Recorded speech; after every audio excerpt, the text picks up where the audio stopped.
Hey, it's Kelan. Tyson here. And of course, AL. And today we have a very special guest, Domingo Guyton. This is Diversified Game.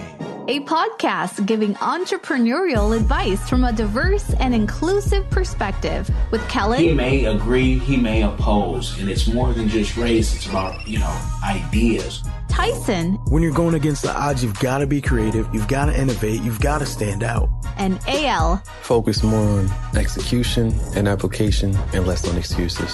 So, let the game begin.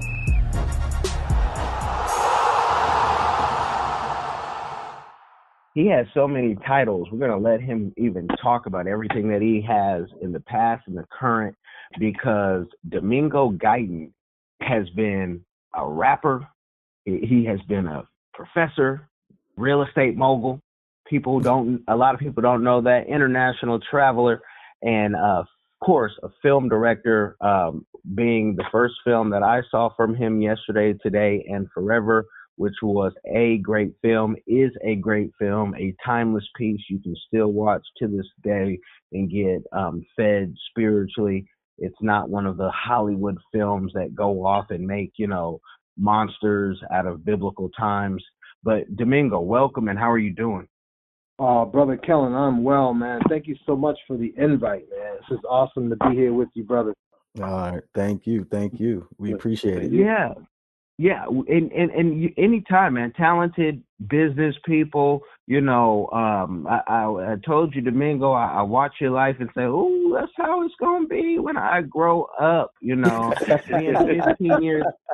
15 years old, right now, currently, I just got some growing to do. But yeah, brother, tell us.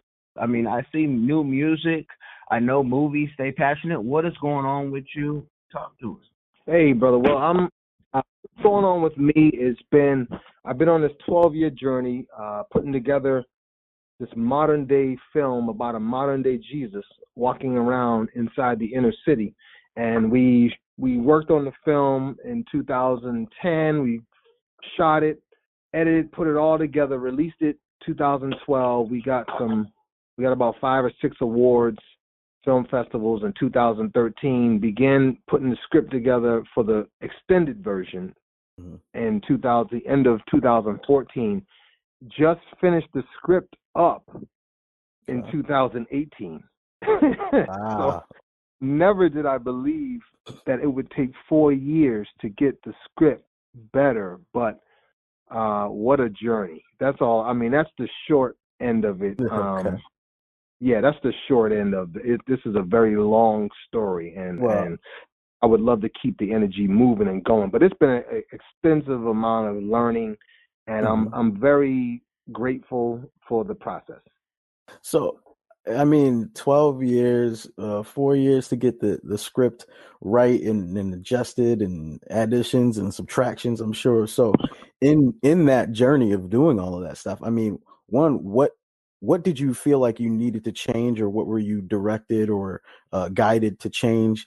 And then 2, I mean, what did you actually learn about having to change something that you felt so passionate about? I mean, did you find a struggle within that, being like, I really like it the way it is, but, I know I need to do this if I want more out of it?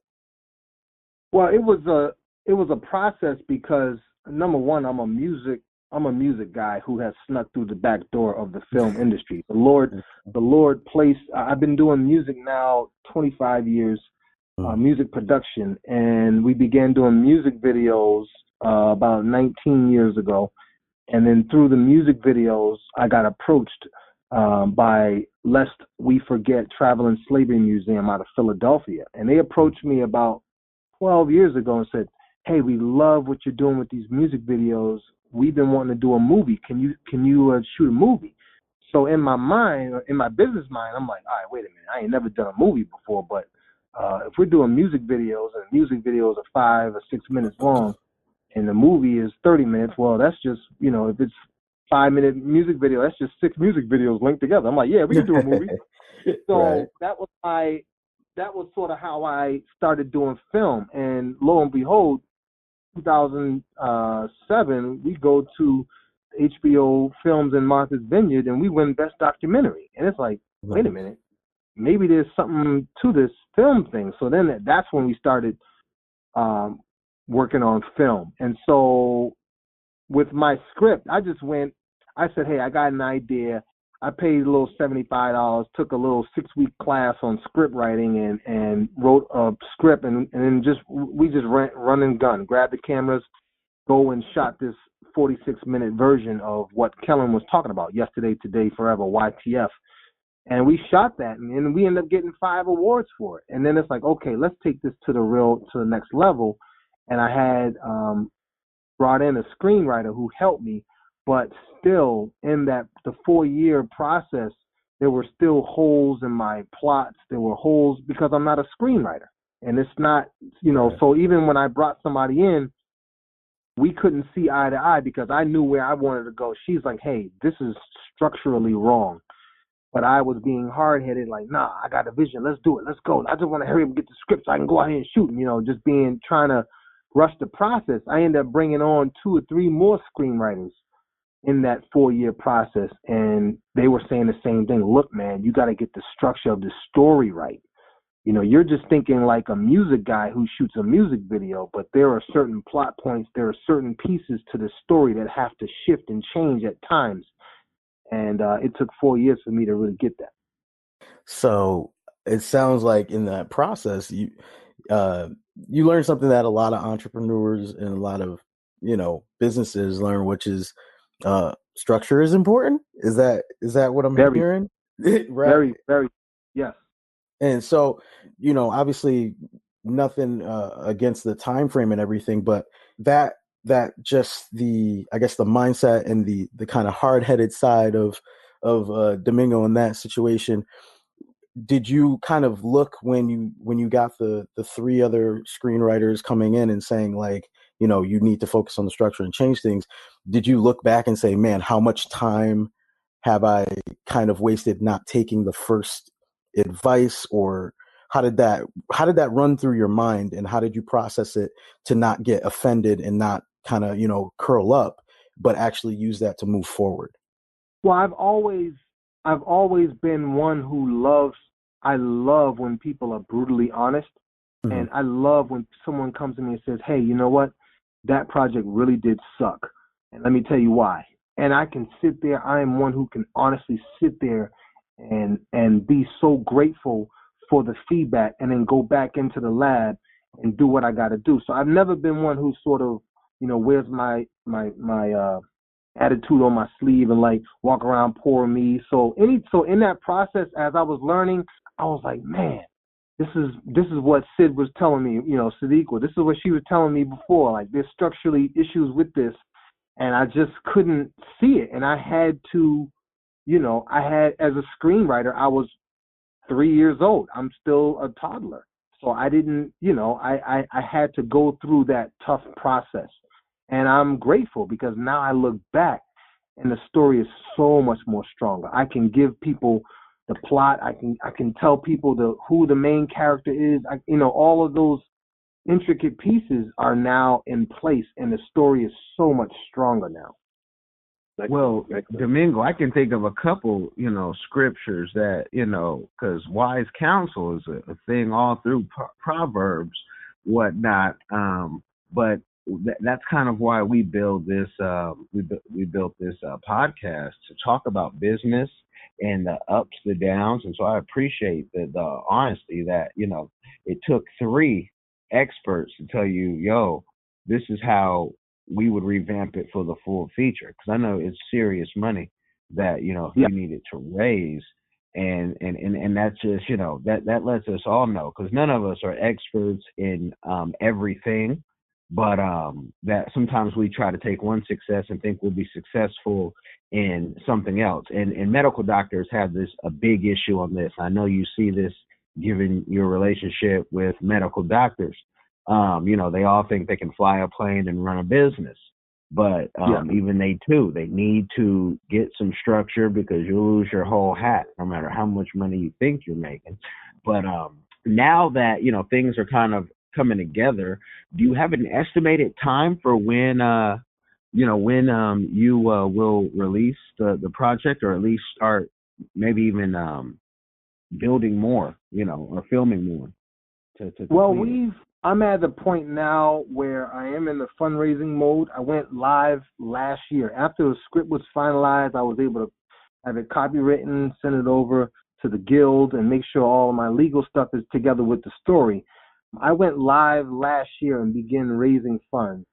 I'm in search, and we are in need of $1.5 million to pull this movie off correctly the way it needs to be.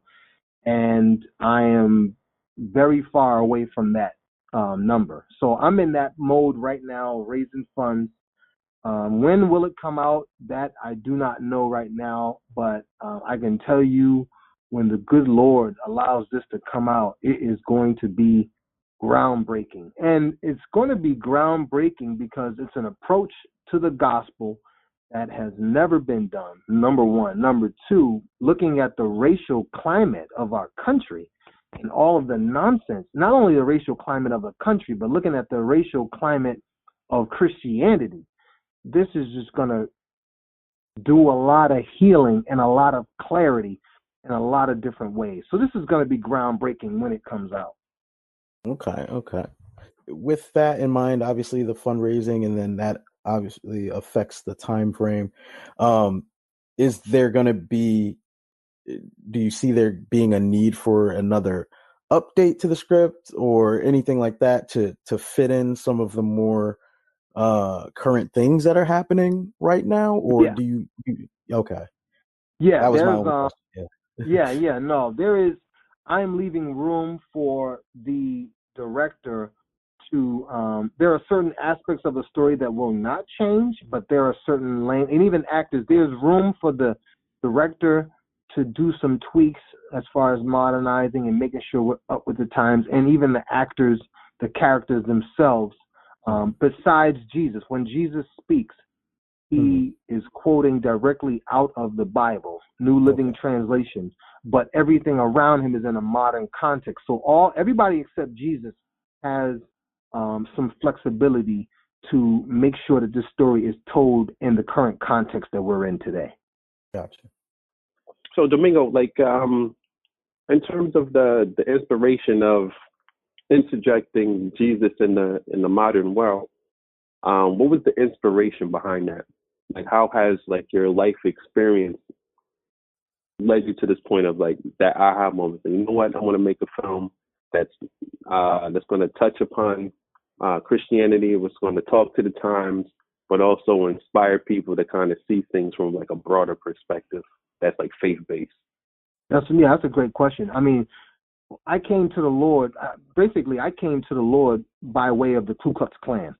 I was at a point in my life, and I'm an African American male, grew up in Boston, Massachusetts, inner city, went through some horrific childhood and teen years, and was able, by the grace of God, to escape out of there and to go off and go to college and try to do better for myself, and then in turn try to do better for my community. I currently live in Georgia now. We're right here in Atlanta, Georgia. So that's just a little brief synopsis so you have some kind of context of who I am and where I come from. So growing up, I grew up in the hood. You know, people will always say, yo, that white man's religion, Christianity, the white man's book. You know, they've stolen a lot of the stories from ancient Egypt and put them into Christianity to be the white man's religion to enslave us. That's sort of the running narrative that I heard growing up, and even as a teen and as an adult, and around inner city. And so when I was going for my master's, I remember reading. We were studying about I don't remember specifically, but one of my classmates gave me the book Black Wall Street, and I read that book in 2 days and was totally floored. I was totally oblivious of African American history, and I began to question and wonder a lot. So I grabbed Julius Lester's To Be a Slave book. I read that. I was like, oh man, what have I been doing with my life? That's when the light bulb started to go off. So in a sense, I said, why do I was questioning. I said, why do some whites hate blacks so much? I don't understand this racial tension that we have. And I said, let me go look up books on the Ku Klux Klan, because that's the group who pretty much hates blacks the most that I could think of. So I went and read books on the Klan, and it started talking about Civil War. It started talking about Reconstruction era stuff that were just new concepts to somebody who's from the inner city who don't think nothing about history. Who cares about all that old stuff? And that's when I began to say, man, these guys said that they're Christians. They're burning crosses in people's lawn. They're hanging people from trees, symbolizing Christ hanging from a tree. They're hanging people over bodies of water, symbolizing the baptism. They're hanging people over bridges, which is connected from the Old Testament to the New Testament. They have all these things that they're saying that they're doing under the name of Christ. Those aren't Christians. And that made me, I said, that's not what I remember from my childhood stories of the love of Christ. And that's what actually got me closer to the Lord. So that's a very long answer. Hopefully that, and so that, coming to that point in my life, then because at the time I was doing hip hop, and the hip hop that I was doing was degrading women. I was cursing, talking about smoking, drinking, clubbing, stuff like that. And so I stopped.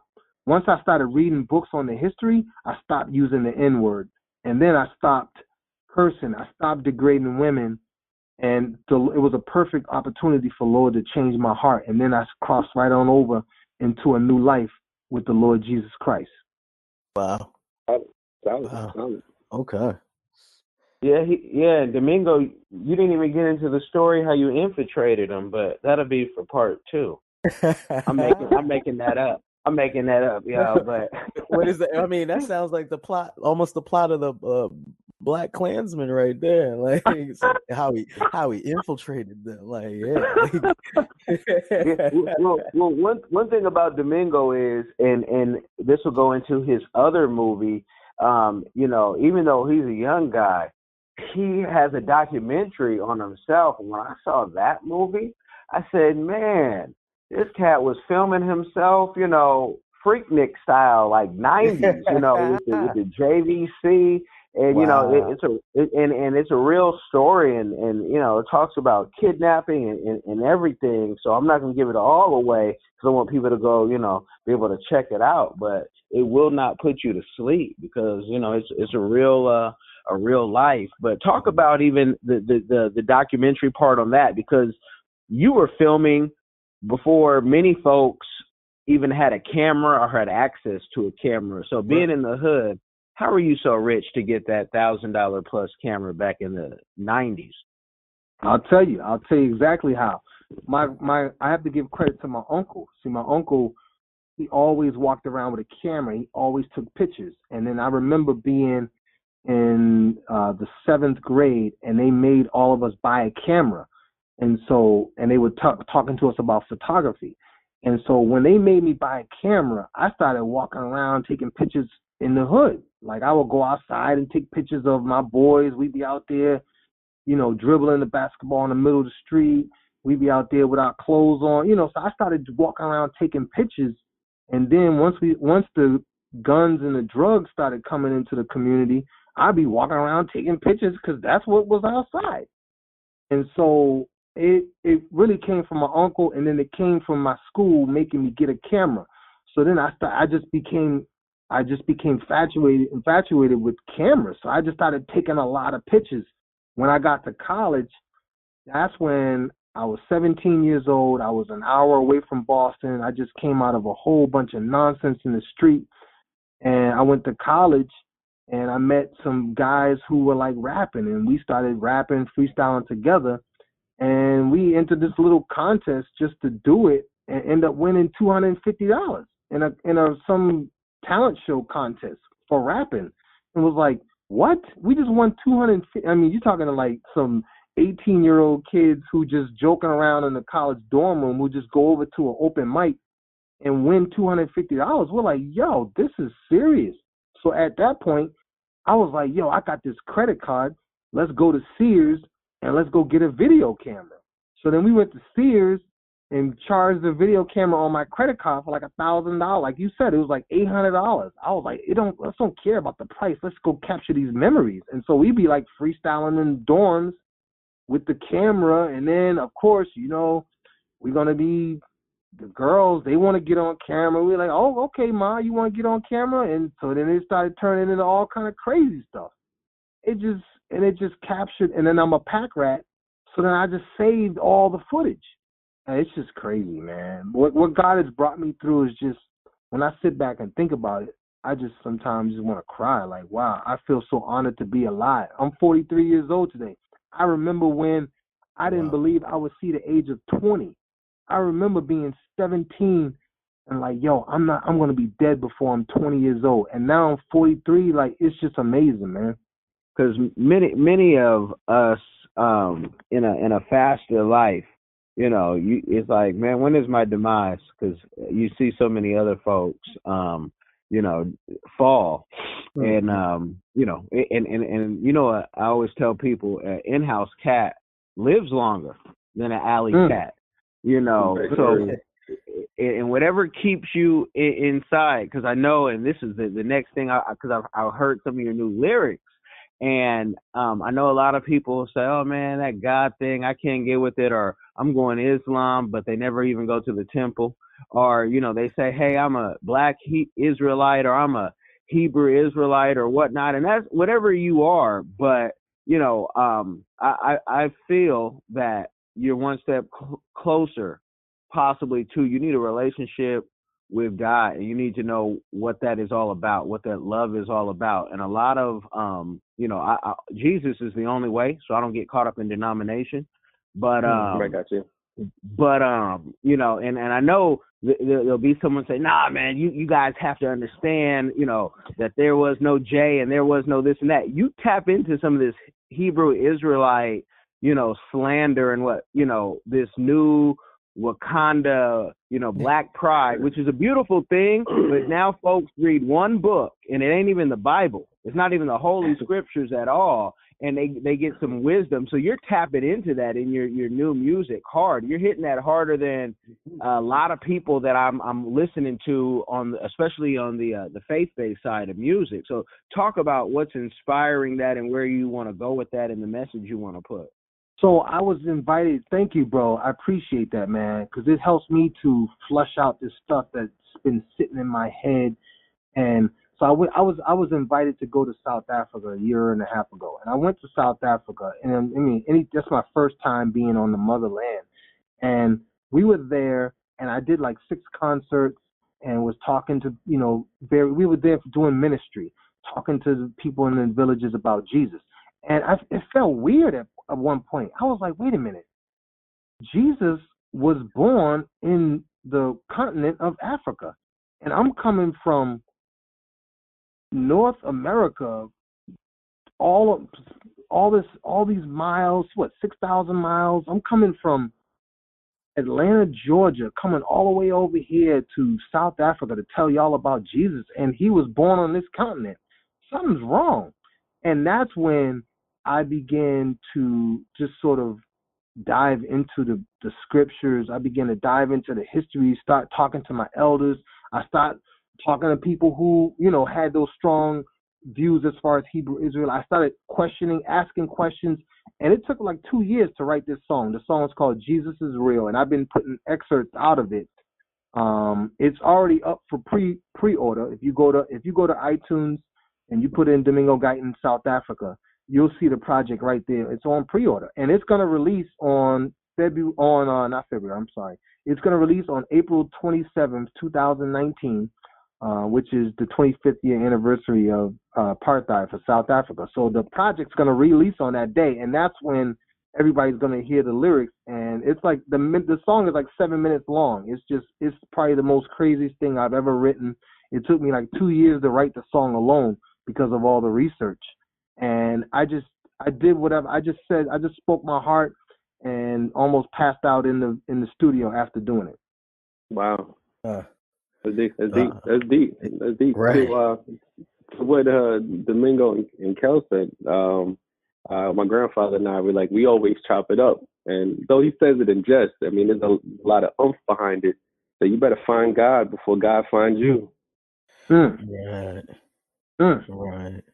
Straight to the chest from yeah.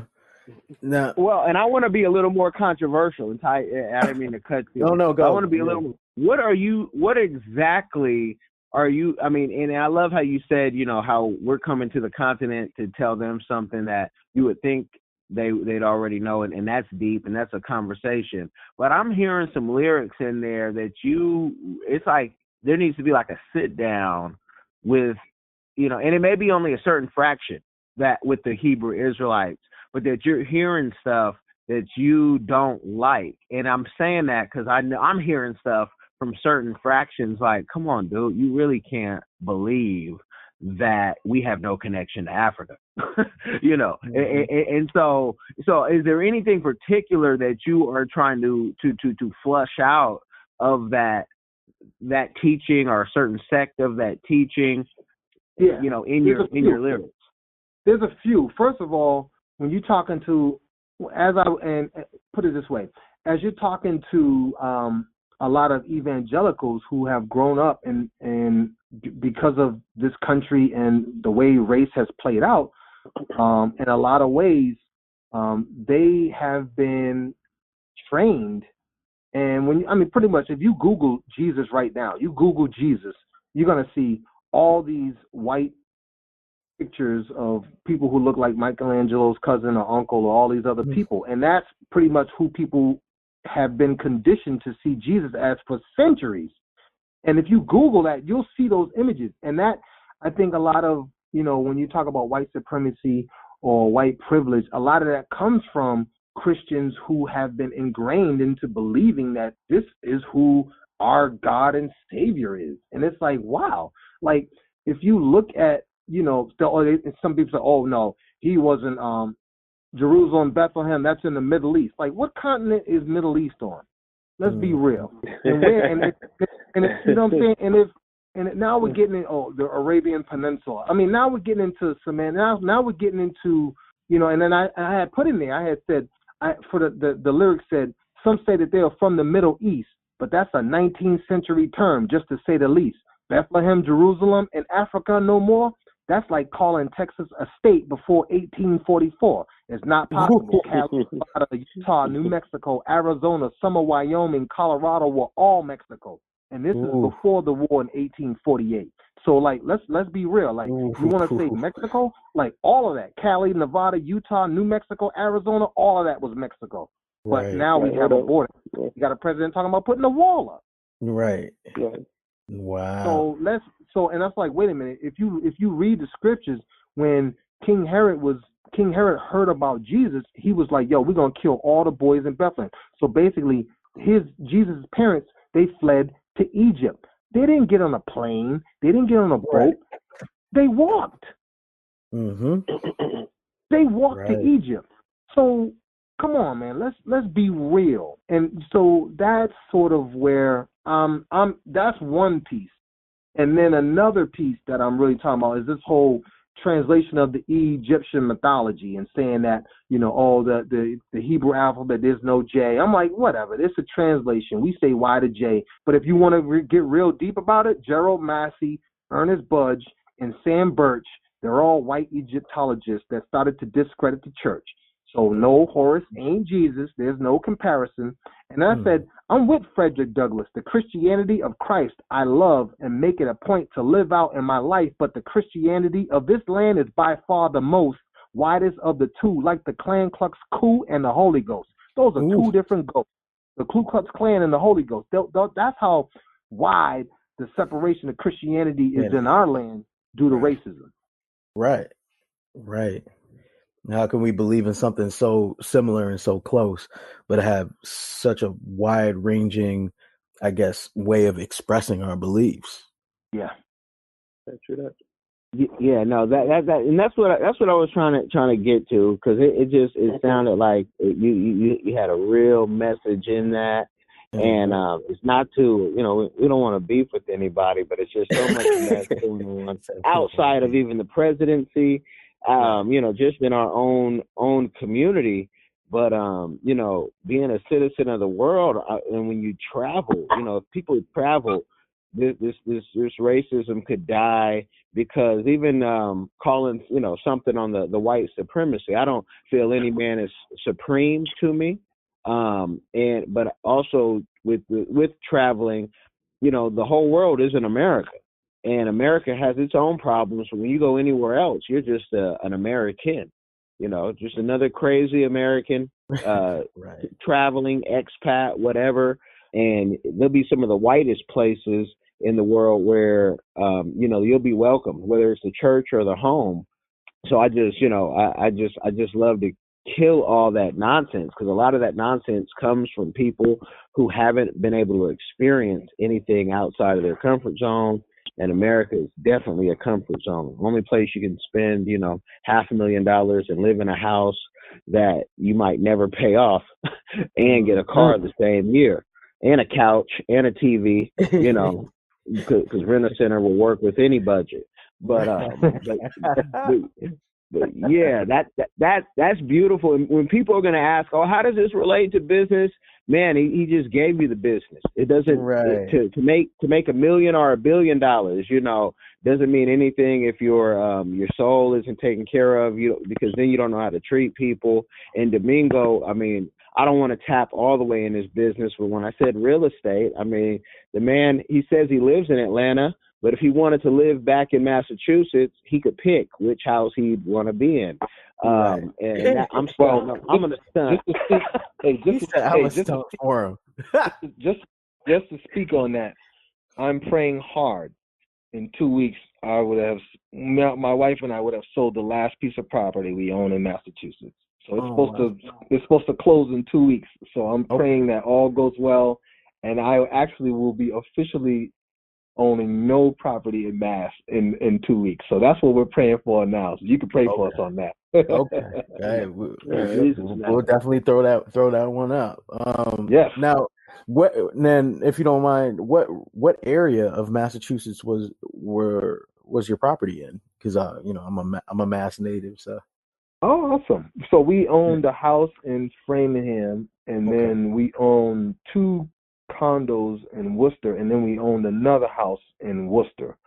And so we sold both houses, the one in Framingham, the one in Worcester, and then we sold the condo, and now we got the last condo, which actually I grabbed that in February of 2002. So I've had that for 17 years. And that was my first piece of property. I mean, you're talking about 26-year-old who used to be having all these cars with these rims and all this nonsense, man. I was living, that's right around that time when I started reading the books. That's when I shifted my whole layout. And it was like, I'm 26 years old. I'm reading books about slavery. I got rid of that $22,000 vehicle. I grabbed this $500 beater, which was the best vehicle I ever bought. I bought this condo for $57,000. My mortgage was like $460. I was like on top of the hill. I was at a level that was just immaculate at the time as a 26-year-old kid from the hood, and now I'm like living in my own joint. And it was just what I learned in that process was it was just crazy.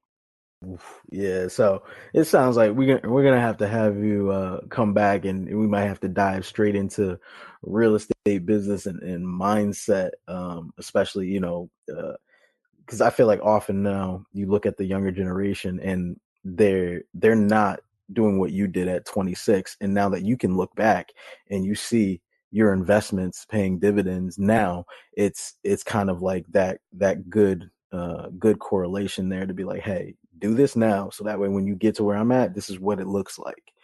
I did, and I made some bad mistakes on the way again. So I would love to come back, man, and just come back in. Let's talk about real estate. Let's talk about what I took some challenges and took some losses, and so it's again, what I would give for the amount of knowledge that I gained on the way. My goodness. So I think this is a good place to stop our dialogue for this episode and allow you, the listeners, to join the conversation and keep the dialogue going with us online. You can do so by visiting our social media at Facebook, Diversified Game Podcast, On Instagram and Twitter, Game Diversified. Online, diversifiedgame.com. In your life with the people around you, and or join our Patreon and get some nice perks for being involved. If you found a nugget and or liked today's episode, you might as well leave a review. And if you leave a review, you might as well share it. If you share it, you might as well subscribe. And as always, thanks for your support.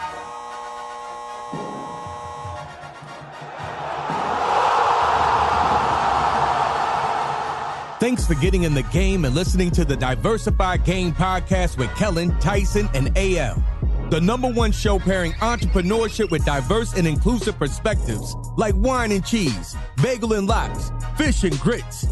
Be sure to visit diversifiedgame.com for all the good stuff. Join in the conversation and discover more content.